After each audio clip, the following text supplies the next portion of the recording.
ఈరోజు మా అబ్బాయి బోటి తెచ్చాడమ్మా. మీరందరూ కూడా బోటి ఎలా చెయ్యాలో ఏటో అని అడుగుతున్నారంట కదా. నాకు చెప్పాడు, అమ్మ బోటి తెచ్చాను కాబట్టి అన్నీ వివరంగా చెప్పు, అందరూ కూడా బోటి ఎలా చెయ్యాలో అమ్మగారిని చూపించమని అడుగుతున్నారు అని చెప్పాడు. అందుకని బోటి తెచ్చాడు కాబట్టి శుభ్రంగా కడుక్కుని ఇక్కడ పెట్టుకున్నాను. ఇదిగో చూడండి, శుభ్రం కడిగి పెట్టాను కదా. ఇప్పుడు స్టవ్ అంటున్నాను, పొయ్యి మీద పెట్టాను. పొయ్యి మీద పెట్టి కొద్దిగా నీసు వాసన లేకుండా కళ్ళుప్పు వేసుకోవాలి. ఎంతో కాదు, కొద్దిగా పసుపు కూడా వేసుకోవాలన్నమాట. మనకి ఈ పసుపు ఉప్పు వేసుకోవడం వల్ల మనకు నీసు వాసన రాదు. కొంచెం ఎంతో కాదు పసుపు కూడా వేసేది. పసుపు ఉప్పు వేసిన తర్వాత మంచినీళ్ళు పోసుకోవాలన్నమాట. మనం మంచినీళ్ళు పోసేది. మంచినీళ్ళు పోసిన తర్వాత మనం శుభ్రంగా బాగా ఇలా కలుపుకోవాలి. అది పెట్టుకుని మూత పెడతాను.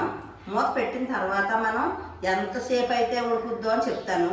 ఏంటంటే ముదరత అయితే ఎక్కువసేపు ఉడకాలా, లేత అయితే తక్కువసేపు ఉడకాలన్నమాట. అది ఎవరని చెప్తున్నాను మీకు. ముదరత అయినా లేత అని మనకు తెలుస్తుంది కదా, దాన్ని బట్టి చెప్తున్నాను అనమాట.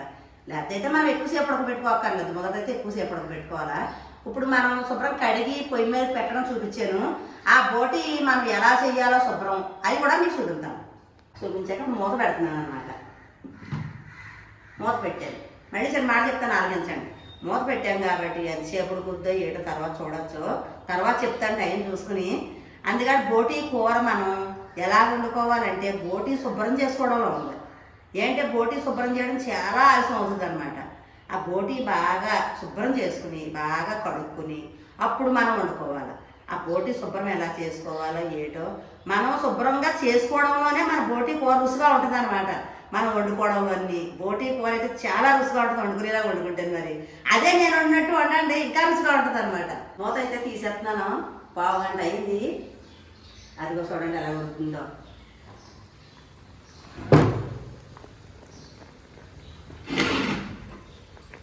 ఇది నురగదబ్బ అనమాట. నురగదబ్బ కూడా కొంతమంది ఉడకబెట్టుకుంటారు, కొంతమంది ఉడకబెట్టుకోరు. కానీ ఇది ఉడకబెట్టుకోవాలి. కొంచెంసేపు ఉడకబెట్టుకుంటేనే మన కూరలో రుచిగా ఉంటుంది అనమాట. మనం ఉప్పు పసుపు వేయడంతో నీసు వాసన లేకుండా బాగుంటుంది. ఇవి పేగులు. ఇది తోలు కత్తిపేటతో నీళ్ళు చల్లారిన తర్వాత తోలు అంతా తీయాలన్నమాట. ఇది తోలు అంతా గీకాలి. అయితే మీ చేమండి దాకలో మీరు ఉడకబెట్టేరేటి అనుకుంటారో, ఇది అయితే కొంచెం బద్దలాసింది. ఏంటి ఎక్కువ పోటీ ఉంది కదా, బద్దలాసింది కాబట్టి నీళ్ళు కాకని దీంట్లో ఉడకబెట్టి అది మూత పెట్టేదన్నమాట. సరే అయితే మరి ఇప్పుడు పోయింది. స్టవ్ అయితే కట్టేస్తున్నాను. ఇది కొంచెం చల్లారిన తర్వాత మన బోటి శుభ్రం చేయడం ఎలాగో ఏటో మీకు చెప్తాను. చూడండి మన మనిషి పేగులాగా ఎలా ఉన్నాయో పేగులు, బోటి పేగులు ఎలా ఉన్నాయో. ఇదైతే బోటి అయితే నొరగదబ్బ అంతా ముక్కలు కోసేసాను. ఇప్పుడు చూడండి మా ఓడి రావడం లేట్ అయిందని ముక్కలు కోసేసాను అనమాట. నొరగదబ్బ ఇది బోర, ఏంటి మేక బోర అన్నమాట. ఇది ముక్కలు కోసేసాను, నొరగదబ్బ ముక్కలు కోసేసాను. ఇది ఇందులో పెట్టాను. ఏవి చూపించామమ్మా? ఇదిగో ఇవి నొరగదబ్బ ముక్కలు. ఇవి ఎంత ముక్క కోసుకుంటే ఎంత అవుతుంది ఉడికి. ఇదేమో బోర పీకి మేకది. ఇదిగో ఇదంతా పీకి బోర అన్నమాట. ఇవి కూడా మళ్ళీ శుభ్రం చేయాలా? ఇవన్నీ కోసి అన్నీ రెడీ చేసుకోవాలి. ఇవి చూపించు. పేగులు చేరాలి, ఇది రెడీ చేయాలి.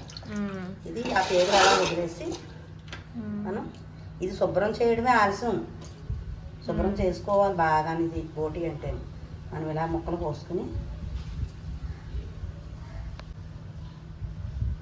శుభ్రంగా కడుక్కొని ఇలా పెట్టుకుని మనం ఇలా నొక్కి పెట్టి దీంతో ఇలా తీసేసుకోవాలి. స్టీల్ పీస్ కొత్తది కొనుక్కుని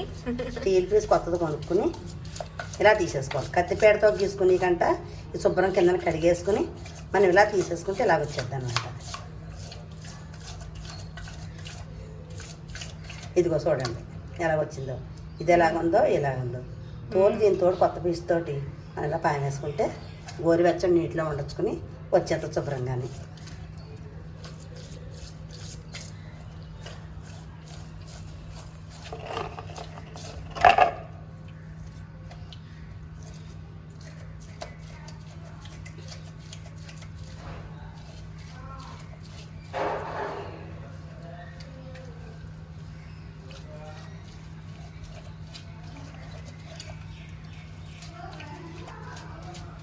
కూర ఎంతసేపు వండుకుంటాం, బోటి చెయ్యడమే లేటు. ఇలా నొక్కి పెట్టేసుకుని పాము వేసుకుంటే మనం ముక్కలు తీసుకోకుండా ఇలా వచ్చేద్ది అనమాట. కిందన పెట్టేసాము గట్రా ఏమనుకోకండి, శుభ్రంగా కిందన కడిగేసుకుని మనం పీస్తో ఇట్లా పాము వేసుకుంటే బాగా వచ్చేది.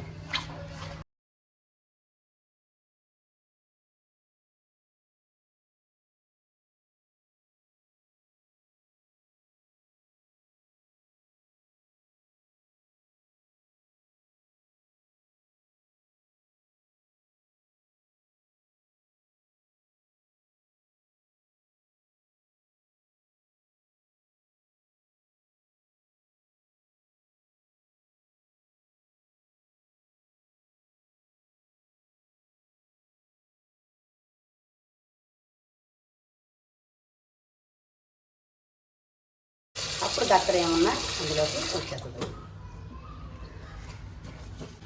అప్పుడు ఈ ముక్క ఎలా పెట్టి విడదీయాలా? విడదీసేస్తే దాంట్లో ఉన్నది ఏమన్నా ఉంటే వచ్చేది. అప్పుడు ఉప్పు వేస్తూ అనుకుంటాం. మళ్ళీ నేను ఇలా చేసుకుని మొసం అలా తీసేసుకుని దీంట్లో ఏమన్నా ఉంటే వచ్చేద్దాం. మనం ఇలా లాగేసుకుంటాం. చక్కగా నేర్పం శుభ్రం చేయడమే లేటు లేదు. నాకు బోటి అంటే శుభ్రం చేసుకో. ఈ శుభ్రం చేసుకోవడంలోనే ఉంది, లేట్ అయిపోద్ది. బుజ్జి బట్టల బ్రష్ ఇచ్చి కొట్టినట్టు కొడుతున్నావు బుజ్జి. ఇది ఎలా చేయక్కర్లేదు, వేడి ఉంటుంది నీళ్ళు. అంతే తీసే. ఇప్పుడైతే శుభ్రం చేయడం అయింది. పేగలన్నీ సీరి శుభ్రంగా గోకి దొరుకుతారా, దాంతో గోకెత్తి ఎలాగొచ్చేసిందో తెల్లగా ఎలాగొచ్చేస్తాయి అన్నమాట. గోరువెచ్చని నీటితోటి ఉండగా అలా గోకేసుకోవాలి. ఇప్పుడు మళ్ళీ ఇది కొంచెం పళ్ళు వేసుకుని పాముకోవాలి.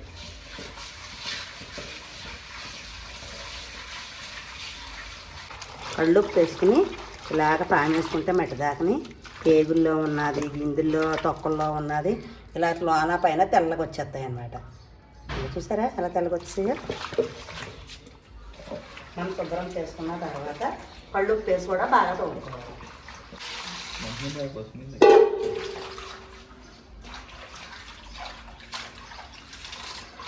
రెండు చేతులు పెట్టేనే పని అవుతుంది అన్నమాట. ఇలాగే అది శుభ్రం చేయాలంటే.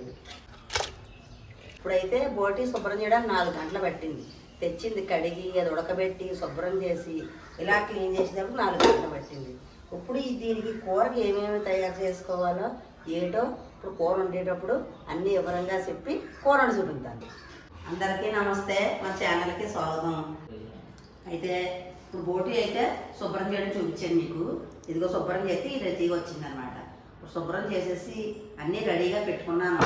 నాకు శుభ్రం చేసిన తర్వాత కూరలోకి ఏమేమి కావాలో చూపించాలి కదా మీకు.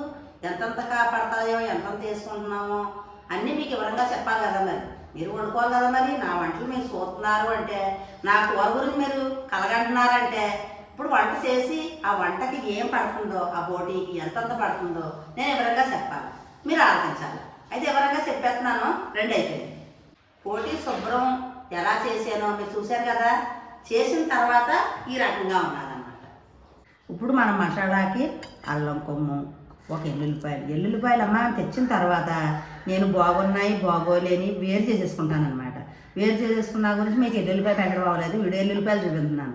అల్లం ముక్క, ఒక ఎల్లుల్లిపాయ రేకలు అనమాట, ఒక లాలిక్కాయ, 2 ఆవ మొగ్గలు ఏమో, ఒక చెంచాడు ధనియాలు, చెంచాడు జీలకర్ర. ఇవి అయితే నేను ఇప్పుడు మసాలా చేసి తేవాలన్నమాట. అలాగే ఒక పెద్ద ఉల్లిపాయ ఇక్కడ నేను పొడిగా రేకలు కోసుకుని ఒక 6 పచ్చిమిరపకాయలు ఇలాగా కొంచెం బద్దలు చేసుకుని ఇక్కడ పెట్టుకున్నాను.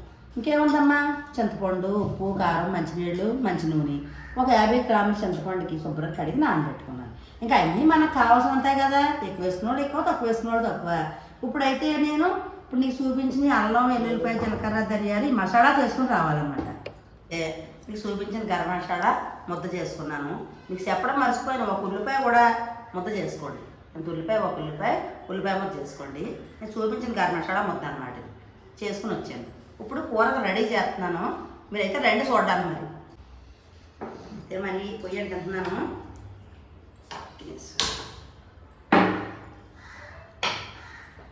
దాక పెట్టాను. దాక పెట్టి మంచి నూనె వేస్తున్నాను. మంచి నూనె మరిగిన తర్వాత చెప్తాను మీకు. నూనె అయితే మరుగుతుంది అనుకుంటున్నాను. మరి మనం పచ్చిమిరకాయలు అయితే చూద్దాం ముందు.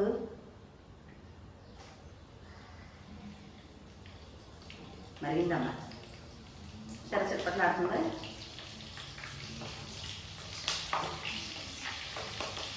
మిరపకాయలు వేసిన తర్వాత ఇలా కొంచెం చెట్పట్లు ఆడిన తర్వాత ఈ కోసుకున్న ఉల్లిపాయ రేఖలు వేసేసుకోండి.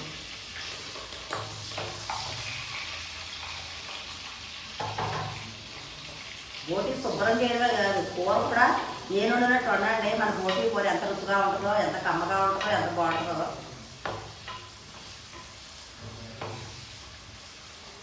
ఇలా మగ్గుతూ ఉంటాయి. ఇలాగా నేను చింతపండు నానబెట్టుకున్నాను కదా, చింతపండు పిసికి ఉదికి పెడతాను అన్నమాట. పులుసు అంతా తీసి ఒక దాంట్లో వేస్తాను. చింతపండు పులుసు తీసుకుని ఇలా చెయ్యి అడ్డు పెట్టుకుంటాం. ఇలా వేసుకుంటాం. చెయ్యి ఎందుకు అడ్డు పెట్టుకుంటాం, ఏదన్నా ఇందులో వచ్చేస్తాం. చింతపండు పులుసు అంతా తీసుకుని పక్కన పెట్టుకుంటున్నాను అన్నమాట. అప్పుడు మనం ఈ ఉల్లిపాయలు వేస్తున్నాయి కదా, కలుపుకుంటా చింతపండు పులుసు తీసుకుని పక్కన పెట్టేది. ఉల్లిపాయలు వేస్తున్నాయి.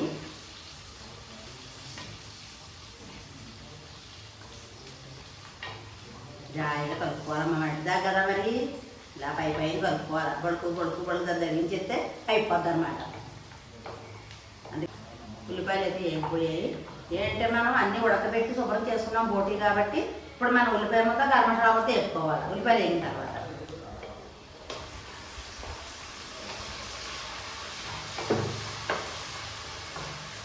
బాగా వేసుకోవాలి. పచ్చివాసన పోయేదాకా కొద్దిగా పసుపు వేసుకుని మనం వేపుకుంటూ ఉంటాం. పసుపు వేస్తున్నాను.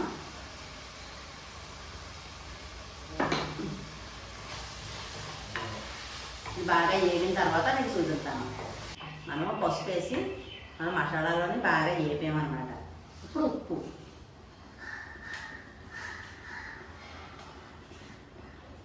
ఉప్పు వేసిన తర్వాత కూడా బాగా కలుపుకుని పట్టేస్తుంది తిప్పడానికి. ఉప్పు వేసి కలుపుకున్నాం కదమ్మా. ఇప్పుడు కారం మన కూరకు సరిపడినంత.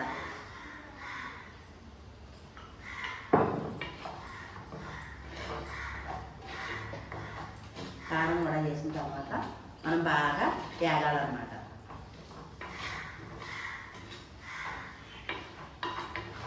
కారం ఉప్పు వేసాం కదా, బాగా వేగిన తర్వాత ఏ వేస్తారో తర్వాత చూపుతాను. మనము కారం ఉప్పు వేసాం, బాగా మగ్గింది మసాలా అయిపోయింది. ఇప్పుడు మనం శుభ్రం చేసుకున్న బోటి ముక్కలు వేసుకోవాలన్నమాట.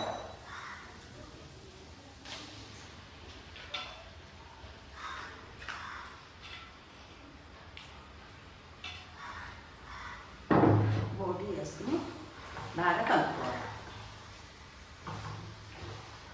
మసాలా అంతా మళ్ళీ ఒక 2 నిమిషాల పాటు ఇడ్లీ పట్టాలన్నమాట. 2 నిమిషాల పాటు ఇలా కొంచెం వేపుకుంటూ ఉండాలి.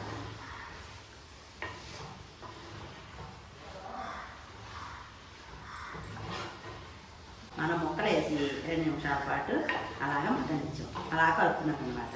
ఇప్పుడు అంతా కలిపేసాను కాబట్టి మనం చింతపండు తీసుకున్న పులుసు ఉంది కదా, ఈ పులుసు వేసేసుకోవాలి. మళ్ళీ ఏమన్నా ఎందులో ఉన్నాయని చేయడం పెట్టుకోవాలన్నమాట.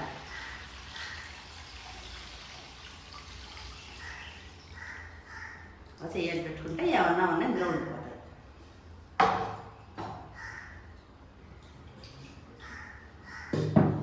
పులుసు వేసిన తర్వాత మనం బాగా కలుపుకోవాలి. ఇప్పుడు మనం బాగా కలుపుకొని ఇందులో ఉప్పు సరిపోయిందో, కారం సరిపోయిందో, చింతపండు పులుసు సరిపోయిందో లేదో ఇవన్నీ కూడా చూసుకోవచ్చు అన్నమాట. పులుసు వేసుకున్న తర్వాత నేనైతే సరిపడగా వేసేసాను. మీరు ఎవరైనా ఒక తక్కువ ఎక్కువ తెలియని పిల్లలు గట్రా ఉంటే తక్కువ ఎక్కువ వేసుకున్నా ఇలా పులుసు వేసిన తర్వాత మనం చేతిలో వేసుకుని చూసుకుని వేసుకోవచ్చు అన్నమాట.